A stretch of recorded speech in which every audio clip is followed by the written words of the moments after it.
दोस्तों, हम जानते हैं कि समुद्र में अनेकों हैरान कर देने वाले जीव रहते हैं। अंतहीन से लगने वाले समुद्रों के बारे में हम वैसे ही बहुत थोड़ा जानते हैं।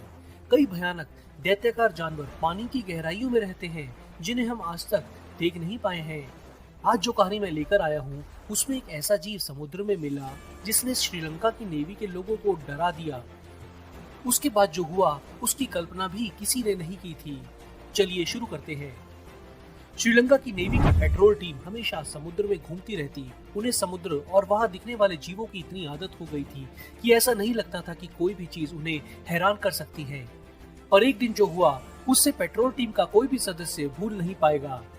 उस दिन जब पेट्रोल टीम समुद्र की गश्त लगा रही थी, तो उनमें से एक आदमी ने समुद्र में एक बेहद बड़ा समुद्री दानव जैसा देखा। वो पानी में तैर रहा था। सारी टीम वहां एक साथ आ गई, पर जब उस जानवर को ध्यान से देखा तो उन्हें विश्वास ही नहीं हुआ। वो एक बहुत ही विशाल हाथी था।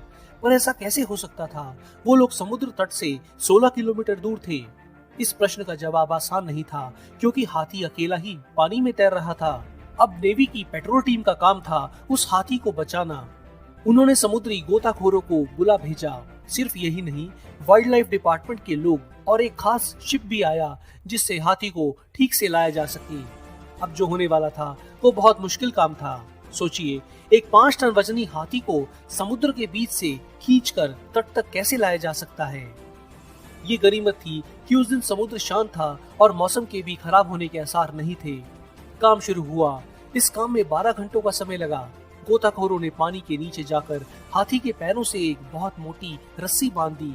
हाथी को धीरे धीरे खींचकर किनारे लाया गया। किनारे आते ही उस हाथी की जांच हुई। वो एकदम ठीक ठाक था। बाद में श्रीलंका नेवी ने बताया कि हाथी श्रीलंका के उत्तर पूर्व में बसे कोकिलाई नाम के शहर के पास समुद्र में तैर रहा था कि तभी समुद्री लहरें उसे दूर खींच कर ले गई। अब आप ये सोच रहे होंगे कि तट से इतनी दूर जाने पर भी हाथी बच कैसे गया। 5000 किलोग्राम का एक विशाल हाथी पानी में इतनी देर तैर कैसे सकता है, आप सोचेंगे। पर सच तो ये है कि सभी हाथी बहुत अच्छा तैरते हैं। वो अपने चारों पैरों से अपने आप को अच्छी तरह से धकेलते तो हैं ही, अपनी सूंड को पानी के ऊपर लाकर वो आसानी से सांस लेते रहते हैं। ऐसे में हाथी घंटों तक पानी में डूबा रहेगा और उसकी सूंड बाहर रहेगी, जिससे वो सांस लेता रहेगा। ऐसा ही एक किस्सा भारत में भी सामने आया, जहां बहुत से हाथी मिलकर गंगा में 6 घंटों तक तैरते रहे। जिन जगहों पर बाढ़ आती है, तब भी हम पाते हैं कि हाथी एक साथ कई घंटों, यहाँ तक कि कई दिनों तक तैर सकते हैं और लंबी दूरी तय भी कर सकते हैं। पर नदी में तैरना एक बात है और समुद्र में तैरना अलग।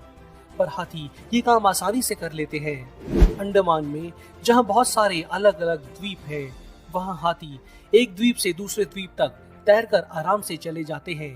उनके साथ उनका महावत रहता है, जो उन्हें राह दिखाता है। दोस्तों, हाथी एक बहुत ही समझदार जानवर है। वो अपने साथियों के साथ बिल्कुल इंसानों की तरह से ही रहता है। हाथी अपने परिवार में मिलजुल कर ऐसे ही रहते हैं जैसे हम खुद। हाथियों के सारे भाव इंसानों से मिलते जुलते हैं।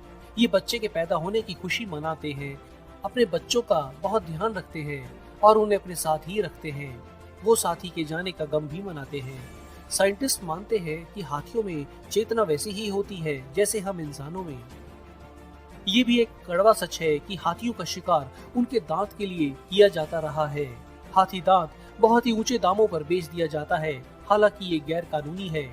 यही कारण है कि अफ्रीकन हाथियों की संख्या अफ्रीका में 1979 में 1.3 करोड़ थी, जो आज घटकर 4.5 लाख रह गई है। 1989 से अंतर्राष्ट्रीय स्तर पर हाथी दांत के व्यापार को बैन कर दिया गया है। मैं आपको ये भी बता दूं कि एशियन हाथी 50,000 के करीब हैं, जिनमें से आधे भारत में हैं। खुशी की बात तो ये है कि वेस्टर्न घाट के इलाकों में हाथियों की संख्या लगातार बढ़ रही है।